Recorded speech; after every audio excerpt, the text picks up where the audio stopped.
Well, hello everybody. Doug Rucker here with PressureCleaningschool.com and DougRuckerStore.com. And I've done quite a few videos on the actual soft wash, the Kingslinger soft wash system, showing distance, how it operates, all that type of thing. But I wanted to take a few minutes and just go over some things, over some basic air compressor operation for those that don't know or have never used a compressor before. That way they'll have some tips and tricks in a video to refer back to when they first get the system. So stay tuned for some tips and tricks just on the air compressor operation itself coming up next.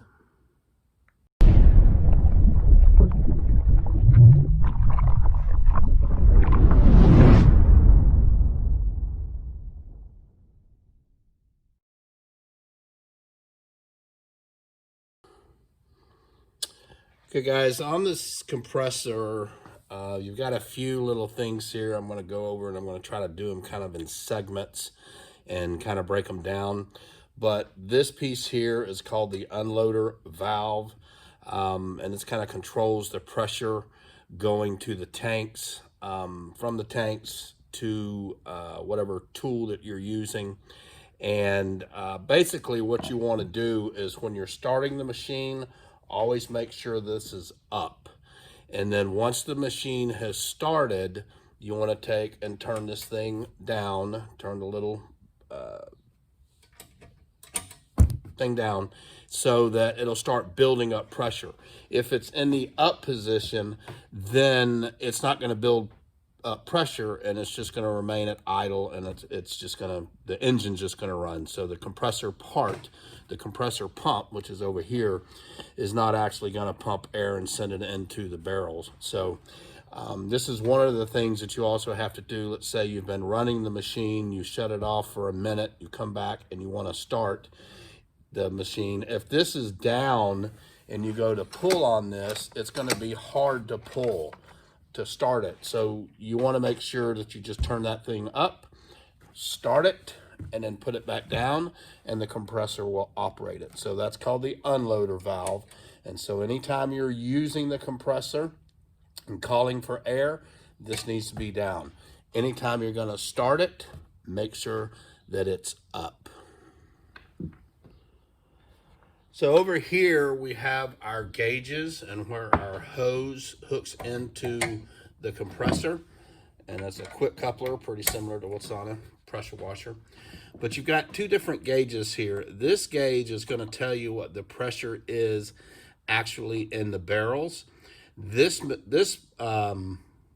gauge is going to tell you what the pressure is going to the tool that you're using. In our case, it would be going to the pump that's on the mixing station, the 10 gallon per minute air diaphragm pump. So this can be adjusted, and the pump specs for the 10 gallon per minute says to never run it over 90 PSI.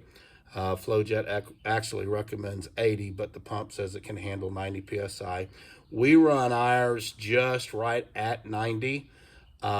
So you can adjust this here. So when you first start it up, this will go to probably about 150.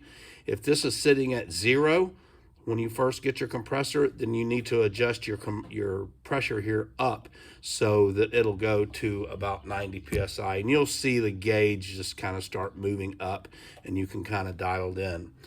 Now, what we will do sometimes is if we need a little extra pressure or a little extra distance on a roof or a building or whatever, we will adjust this up to over 100, maybe 120, 130. And that'll get you a little bit more distance, probably 2 to 3 feet maybe. So a lot of times that's what you'll see when people are demonstrating these. They'll up the pressure on it to, I don't want to say exaggerate, but show the amount of distance that you can get. But that can be damaging to the pump. Now, on one of our systems, on one of our trucks, I'm actually running it at about 140 PSI all the time, which is going to be about right in this area. And I'm just doing that as a test to see how long the pumps will go. Because if I can get I don't care, anywhere from 6 months to a year out of it running at 140 psi and achieve that maximum distance all the time. I don't have a problem if the pump blows just replacing the pump, because they're relatively inexpensive. You can get them, I think we sell them, I can't remember, they're on their website. But, you know, it would just then become like a system like a 12 volt where you replace the pump a little bit more often, but you're achieving, you know, far more distance. But you can regulate it. What we did at first is we'd move it up when we needed that distance, and we'd come back and turn it back down. You can do it that way too. But anytime you run these over 90 psi, you can run the risk of eventually damaging the pump, blowing the seals out in the pump, or whatever. But like I said, I don't recommend going over the 90. I am doing a test on one just to see how long it lasts, and so far we've been getting several months out of it. So that's what your gauges are for. One operates, tells you what the pressure is in the barrels. The other is what you can adjust and use to send to the tool based on that tool's recommendation of the PSI it can handle. In this case, we're talking about an air diaphragm.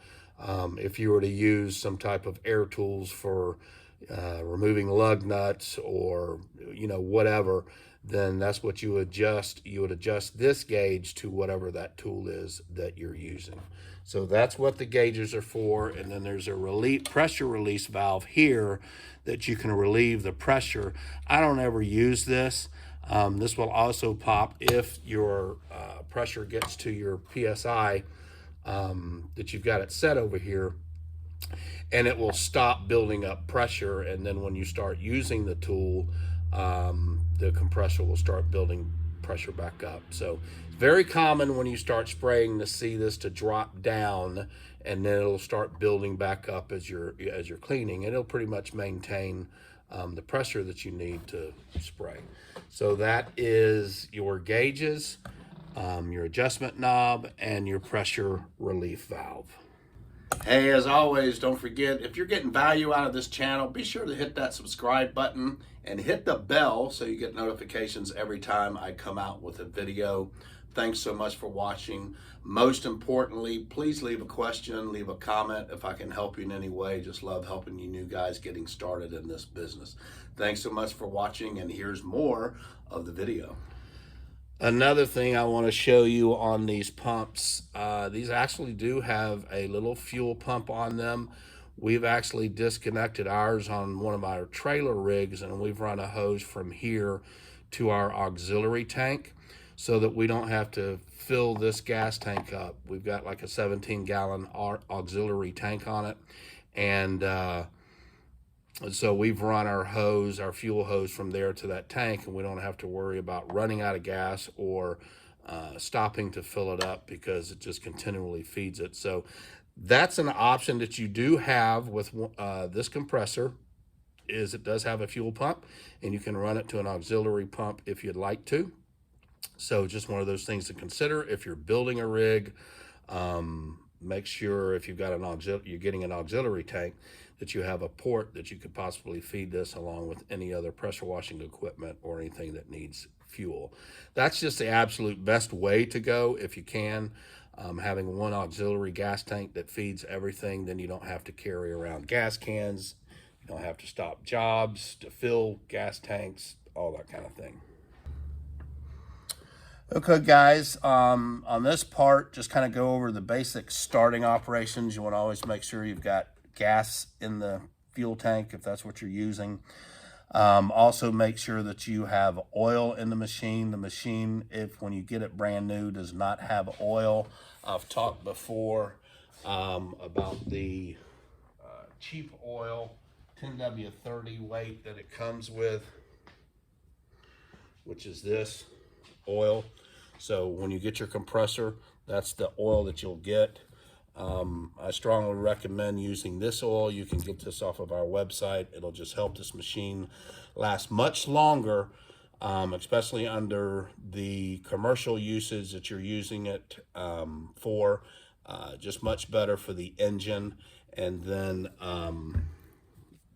less changes. It'll save you money in the long run. Those are on our website. We don't really make any money off of those, like I've said before, but I just highly recommend them because I use them in all my company vehicles. I use that brand of oil in all our company vehicles, my personal vehicles, all of that. But anyway, here's your choke. So when you get ready to start, you want to pull this out.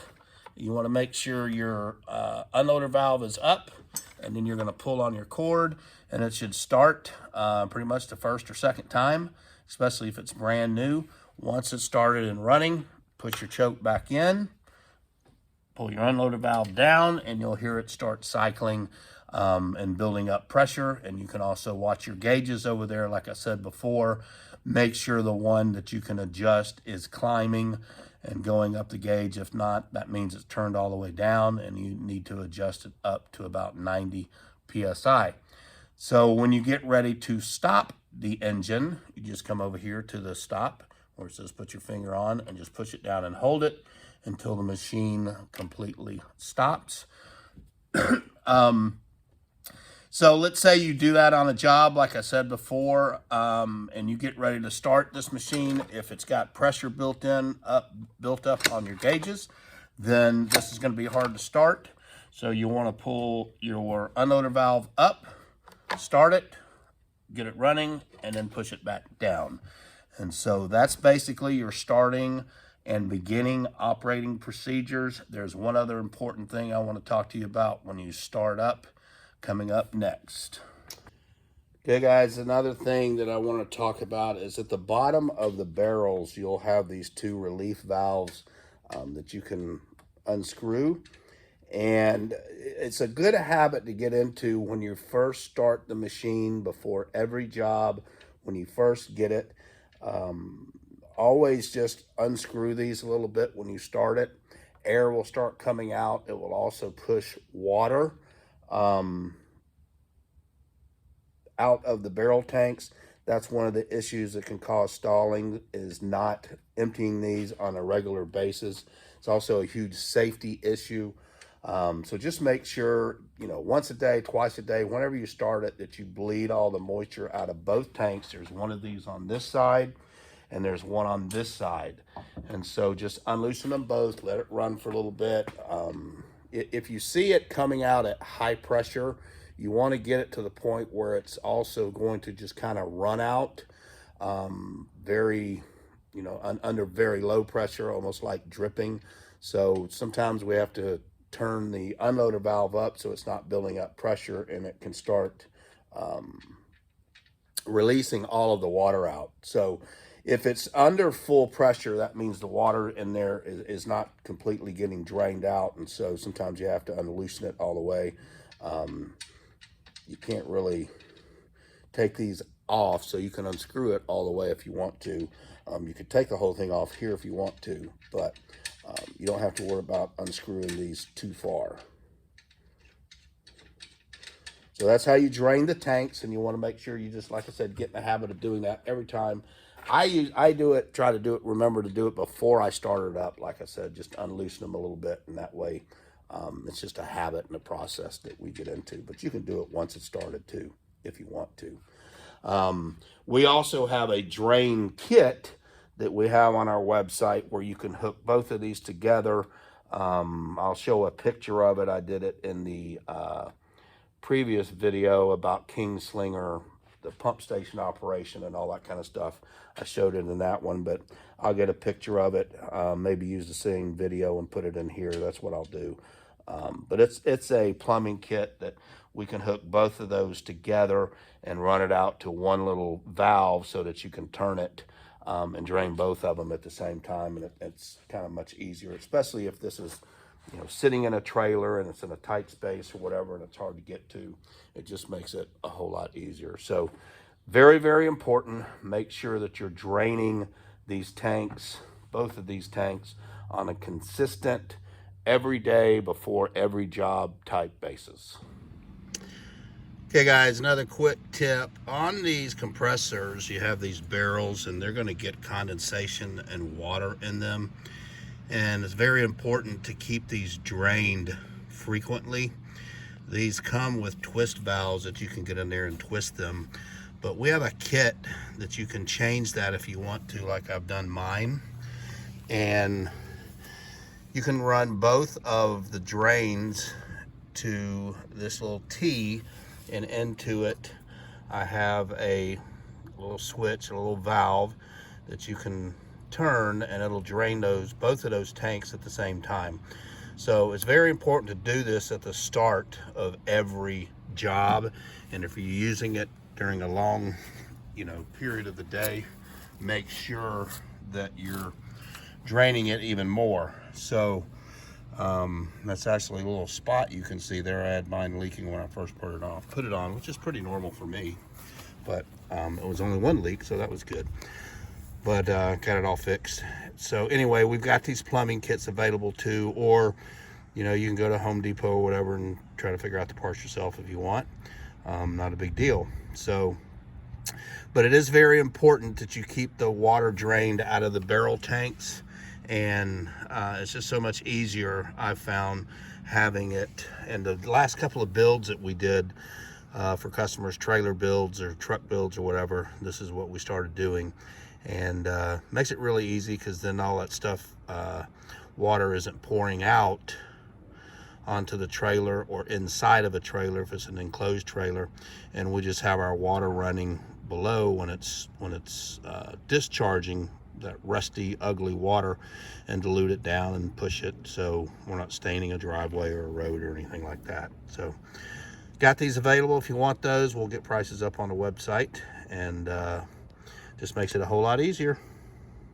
Now, one thing before, you've got this water air separator we talked about before, and so that catches some of it, but you still, from time to time, you're going to get some, especially in high humidity.